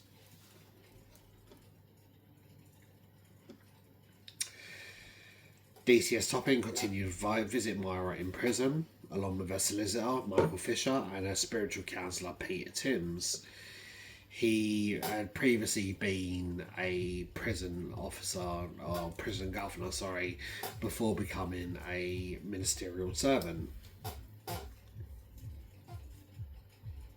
On the 10th of February 1987, Myra gave a full confession to all 5 murders, but this was not made public for another month, so March of 1987.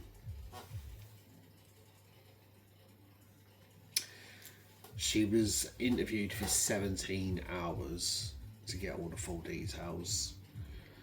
DTS Topping described it as a very well worked out performance. That she just told what she wanted them to know at that particular point.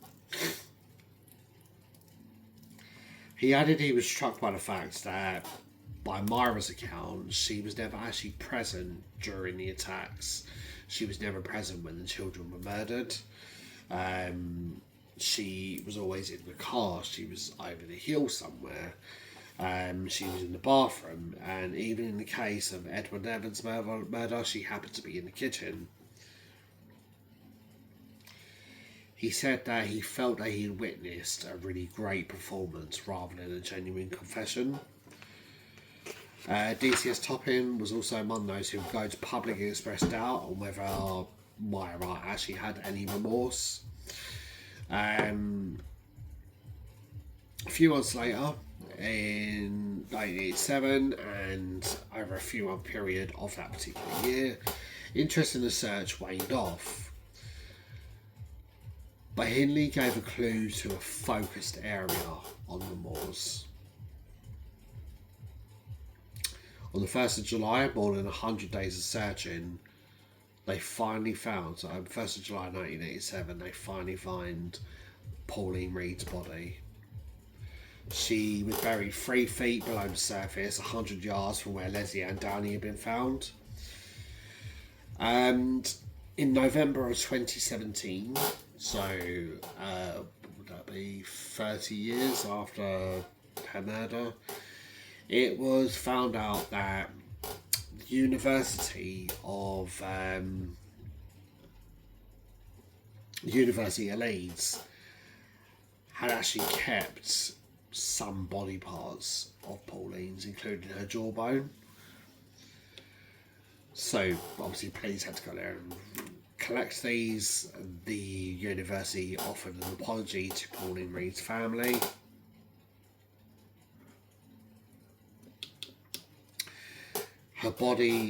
These body parts weren't actually reburied until a year later, in October of 2018.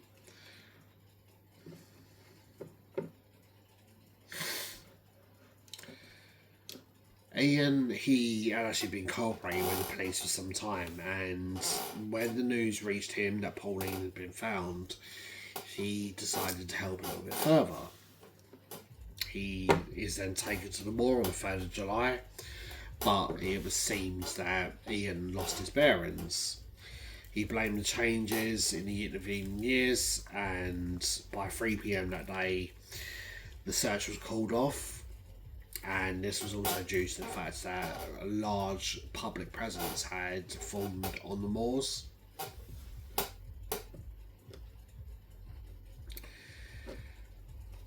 DCS Topping then refused to allow Brady a second visit to the moors, and they called off the search on the 25th of August. But in December of that year, he was given another chance and taken back to the moors. And whilst there, he claimed to have found Keith Bennett's burial site, but no body was found.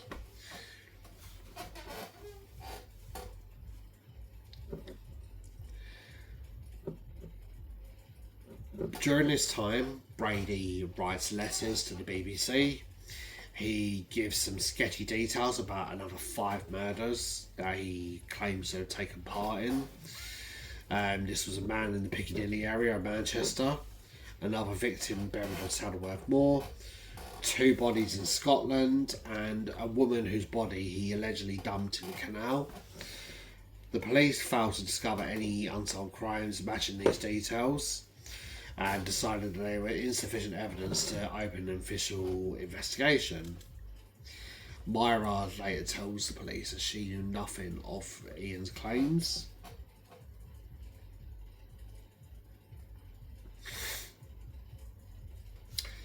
Now, although Myra and Ian confessed to the murders of Keith Bennett and Pauline Reed, the Director of Public Prosecutions decided that nothing would be gained by an extra trial, as the two of them were only serving life sentences. They couldn't be further punished with anything further.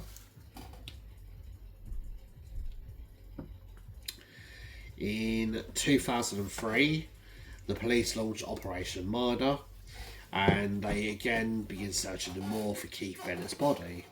This time they used sophisticated resources such as the US reconnaissance satellite, and this could detect soil disturbances. By 2009, the GMP said they exhausted all avenues in the search for Keith Bennett, and the only major scientific breakthrough or fresh evidence would the search for his body restart.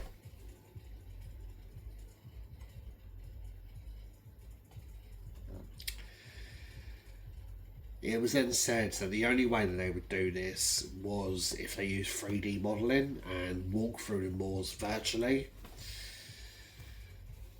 Donations from the public funded a search by volunteers from a Welsh search and rescue team in 2010. 2012, it was claimed that Ian may have given details of the location to a visitor. Now, this woman, she remained in contact with Ian right up until his death, and she was arrested on suspicion of preventing the burial of a body.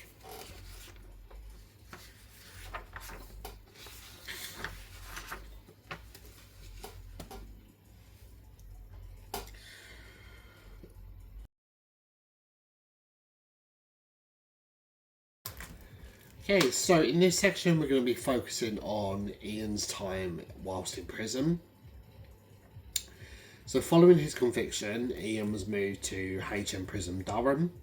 He asked to live in solitary confinement throughout his tenure there. He actually spent 19 years in mainstream prisons before being moved to high security Park Lane Hospital in November of 1985. So Park Lane Hospital is now known as Ashworth. In Maghall, Merseyside, he made it clear that he never wanted to be released. The trial judge recommended that Brady's life sentence should be life, and successive Home Secretaries agreed with that decision. In 1982, the Lord Chief Justice Lord Lane said of Brady, "This is the case that if there ever was to be one where a man should stay in prison until he dies, this is the case." The November 2007 death of John Strafford, who spent 55 years in prison for the murder of three children, meant that Brady became the longest serving prisoner in England and Wales. Although Ian refused to work with psychiatrists, he corresponded with people outside of the hospital, including Lord Romford, Colin Wilson, and various other journalists. In a letter written in 2005, Ian claimed that the murders were merely an existential exercise of just over a year, which was concluded in December of 1964.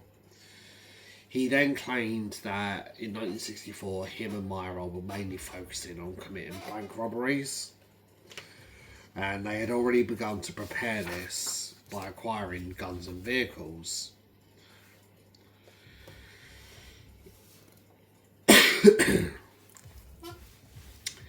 He met with forensic psychologist Chris Cowley, and he told him of aesthetic fascination with guns, despite never having actually used one to actually kill anyone. Ian complained bitterly about his conditions living at Ashworth. He absolutely hated it. In 1999, his right wrist was broken, in what he claimed was an hour-long unprovoked attack by staff. He subsequently went on a hunger strike. Now, whilst English laws allow patients to refuse treatment, those being treated for mental disorders under the Mental Health Act of 1983 have no such right if the treatment is for their mental disorder. He was then therefore force-fed and transferred to another hospital for tests after he fell ill. He fully recovered, and in March of 2000 asked for a judicial review of the legality of the decision to force-feed him. This was refused. 2001, he writes The Gates of Janus, which was published by underground author Feral House. The book on Brady's analysis of serial murder and specific serial killers. This was sparking absolute outrage. People couldn't believe that he was actually given this opportunity to write this book.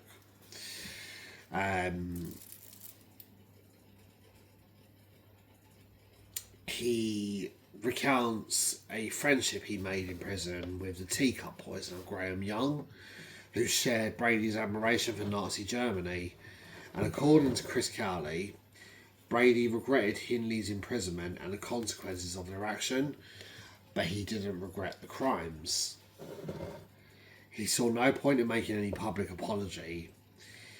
He instead expressed remorse through actions.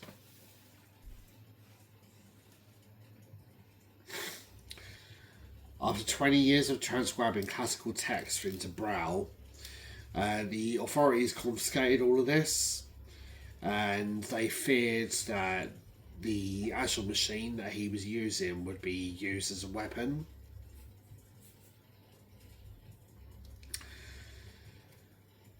According to Wilson, it was because the attempts to express remorse were thrown back at him that he began to contemplate committing suicide. 2006, officials intercepted 50 paracetamol pills hidden inside a hollowed out crime novel sent to Brady by a female friend, so the same one that I mentioned earlier that was arrested.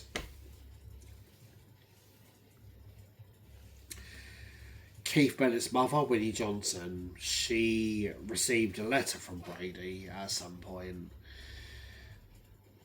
This letter, which he sent in the end of 2005, said that he could take her place within 20 yards of her son's body, but the authorities wouldn't allow him to do so. He didn't refer to Keith by name. He claimed he couldn't take an investigator directly to the grave, but spoke with clarity in his recollections. In 2012, he applied to be returned to prison, and this was just so he could legally starve himself to death. In 2013, at a mental health tribunal, he claimed that he suffered not from paranoid schizophrenia, as the Ashraf maintained, but a personality disorder. The application was rejected, and the judge said that he continues to suffer from a mental disorder, which is of a nature and degree which makes it appropriate for him to continue to receive medical treatment. After receiving end-of-life care in 2017, Ian died of a restrictive pulmonary disease at Ashraf Hospital in May of that year. The inquest found that he died of natural causes and that his hunger strike had not been a contributing factor.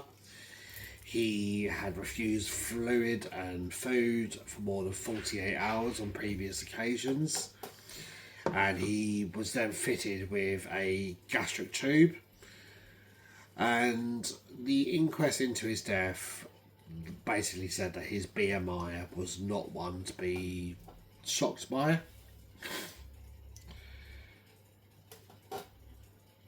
Such is the power of the public vitriol, many places refused to handle his cremation. Eventually, he was cremated, no ceremony held, and his ashes were actually disposed of at sea during the night. So he essentially becomes fish food. Nothing more thin, to be honest. I mean, to be honest, even that is too good for him. But the world is rid of a monster. I clearly remember where I was when I heard the news that Ian Brady had died. Obviously, this is a story that I've grown up with in the papers. I don't remember obviously it happening. It's 30 years before I was born, but it's something that I've always grown up with in the papers. So to hear the news of Ian Brady's death, it filled everyone with joy. I remember the joyous occasion we had at work when we found out about his death. It was a good night. But we're going to pause there and then we're going to focus on Myra.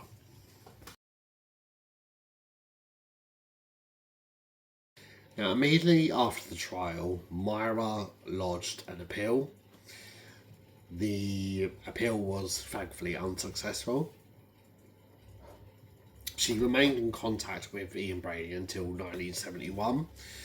She ended their relationship that particular year. Her reasoning was that she had fallen in love with one of her prison wardens, this is a woman called Patricia Cairns. Patricia had previously worked as a nun and later went on to become a prison officer. Former assistant governor claimed that such relationships were not unusual in Holloway at the time, as many of the officers were gay and they were either involved in relationships with one another or were having sex with the prisoners. One of the things Hindley was successful at was getting her Category A status changed to Category B, which enabled Governor Dorothy Wing to take her on a walk around Hampstead Heath. This was an unofficial policy of reintroducing her charges to the outside world when it was deemed necessary to get them reaccustomed to the outside world after spending such a long time in prison. Remember, at this particular time, it wasn't recommended that Myra spend the rest of her life in prison. There was always a potential that she was going to be released.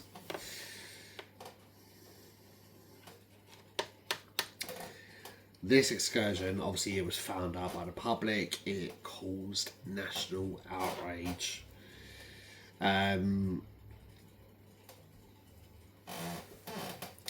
Dorothy, she received an official rebuke from the then Home Secretary, Robert Carr.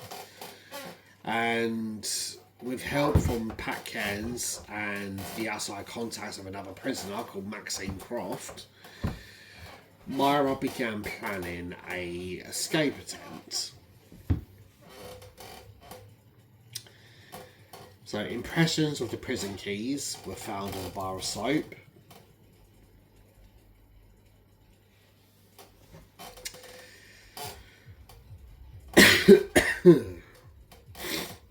And this was intercepted at the key cutters by an undercover officer.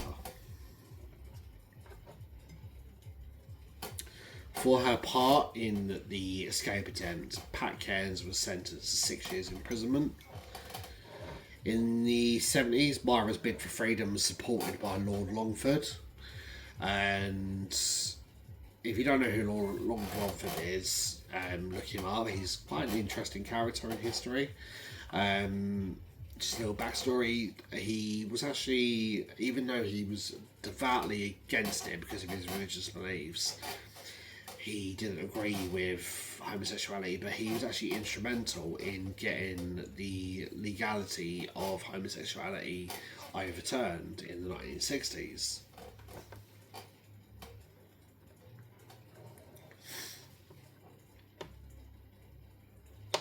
Lord Longford, he appeared on television. He spoke openly about his belief that Myra should be considered for parole. He said that she has shown clear signs of progress whilst in prison, and she has served long enough. At this point, she has served 11 years, and the parole board should assess her for potential release. He supported Myra's claims that her role in the Moore's murders was merely that of an unwilling accessory, and she had only taken part due to Brady's abuse and threats. This was aired in an episode of a program called Brass Tracks. This particular program, particular episode of this series, focused on Myra and featured arguments for and against Myra to be considered for parole. Anne West, the mother of Leslie Ann Downey, spoke out against the situation of Myra ever being paroled. She openly told viewers on the program that she would kill Myra herself. And Myra was told that she should spend at least 25 years in prison before being considered for parole. The Lord Chief Justice agreed with that recommendation, and this was in 1982, so she would have been coming up for at least 16 years in my calculation. I might be wrong, but yeah, she would have been 16 years into her prison sentence.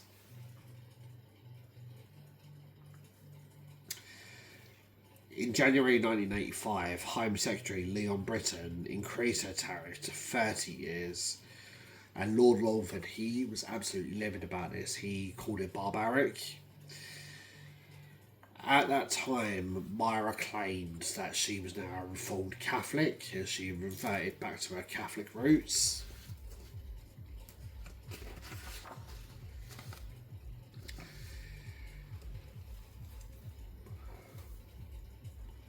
In 1990, Home Secretary David Waddington ruled that life should mean life for Myra. She was not informed of this decision until December of 1994, following a High Court ruling that all life sentence prisoners had to be informed of their minimum sentences. And Lord Longford expressed his disgust at this ruling. He compared Myra to the Jewish community being in prison during the Nazi regime. And by this time, Myra, who initially thought that having friends in high places could help her cause, she dropped Lord Longford like a sack of shit. She claimed that he was more of a hindrance to her cause than a help.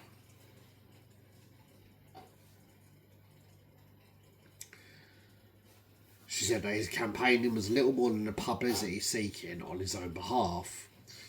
However, they did resume contact after this.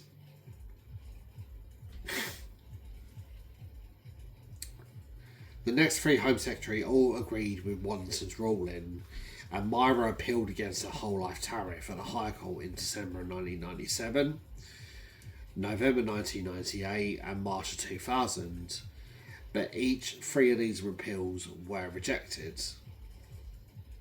Lord Longford maintained that she was a reformed character, she was no longer a threat. He therefore thinks that she qualified for parole. He called her a political prisoner who was kept in prison for votes.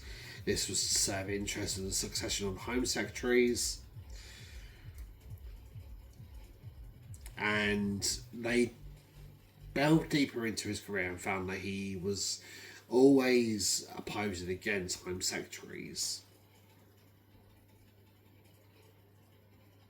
And he even, in 1975, lobbied various government ministers, including the Home Secretary at that time, Roy Jenkins, on Ian Brady's behalf.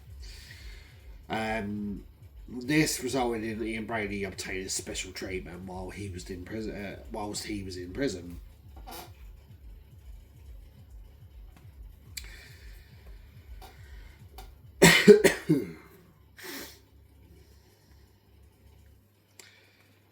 Whilst Ian was in prison at this particular time, he was remanded on the hospital wing, but with Lord Longford's backing, he was sent to a segregation unit. This gave him access and able to mix with young offenders. He was then removed from this after some of the young offenders accused Ian of sexual assault. So as I stated, Anne West, Leslie Ann Downey's mother, was a centre of a huge campaign to make sure that Myra was never ever released. And this happened all the way up until her death in February 1999. She was a regular fixer on TV. Every time Myra's name cropped up, Anne was there. She lobbied hard for Myra to remain in prison until she died.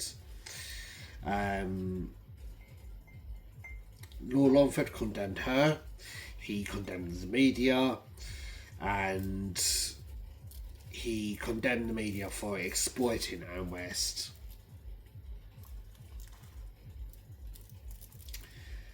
In 1986, I cannot believe he actually did this, he reportedly went to Anne West and told her unless she forgave Myra and Ian, she wouldn't go to heaven when she died.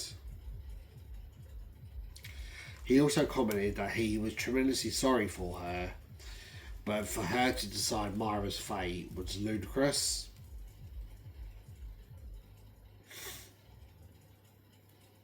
In February of '85, Prime Minister Margaret Thatcher told Lord Britain that his proposed minimum sentences of 30 years for Hindley, 40 years for Brady were way too short, saying, "I do not think that either of these prisoners could ever be released from custody. Their crime was the most hideous and cruel in modern times." 2002 rolls around. Another life sentence prisoner challenged the Home Secretary's power to set the minimum terms. Myra and 100 others whose tariffs had been increased by politicians looked likely to be released in 2002.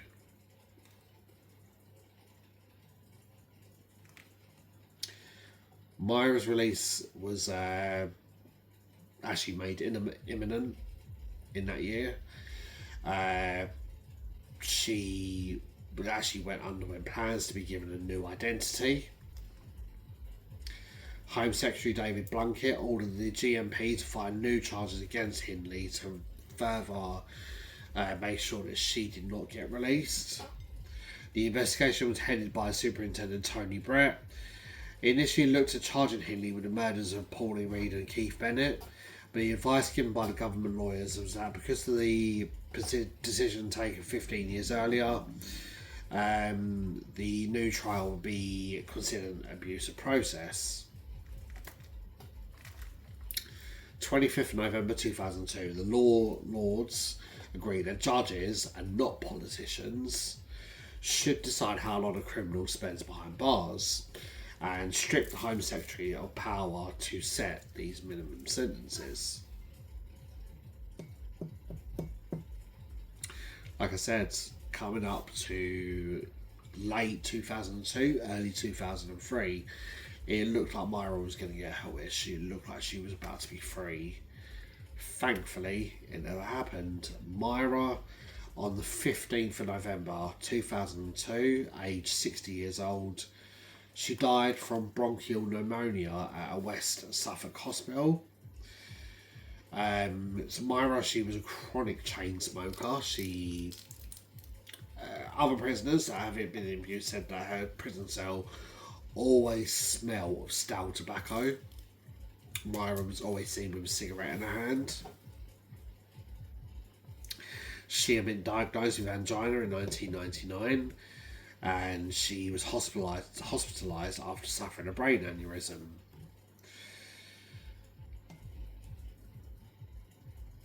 Camera crews, they stood rank and file behind the steel barriers of the prison. None of Hindley's surviving relatives actually came to the prison to see her body.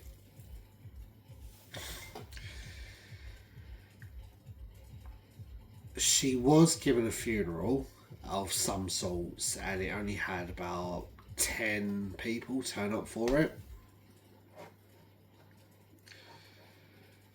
But such was the same as Ian Brady's death, such was the feeling of strong hatred that so many funeral homes refused to handle her body.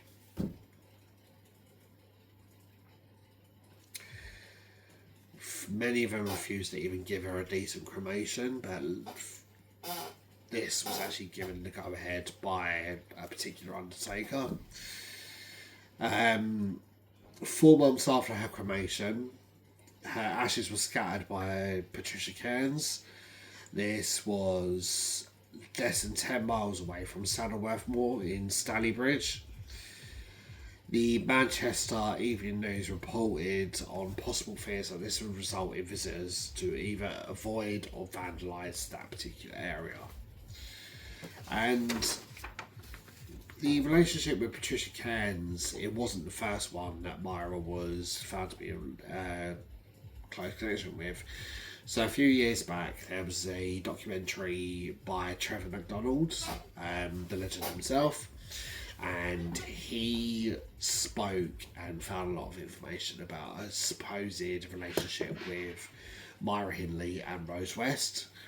This relationship only had about a 6-week life term to it, and obviously there was a lot of prisoners that weren't happy about this, and it obviously shocked the general public to know that these two become really, really close and drawn together. There was the Black Widow, Linda. I've forgotten her name now. She claims that while she was serving her prison sentence, she had slapped Myra, but also later on in a conversation with Myra, said to her about how weird it was that her and Rose become really, really close, and then all of a sudden they hate each other. Rose cottoned on to the fact that Myra was just using her, and reportedly Myra said, well, I didn't want to be known to be associated with someone who had killed their own children. When Linda brought this up, the fact that Myra was in prison for the same crimes, she had killed children, Myra just looked at her nonchalant and said, well, they were other people's children, they weren't my own. Like, that makes any sort of difference, but in Myra's head, it completely did. Let's just obviously be grateful that Myra never got her freedom. Myra never got that chance to breathe free air. She died where she belonged. I really hope that obviously she was in a lot of discomfort. And obviously hats off to the undertakers who refused to handle her and Brady's cremations. That is all I've got time for you guys today. Thank you so much. Thank you for a wonderful 2 years of doing this journey. Here's to 2026. I'll be back in January for the next True Crime Stories with Silhouette. So yeah, just a huge thank you. And I hope to see you guys real soon. Take care.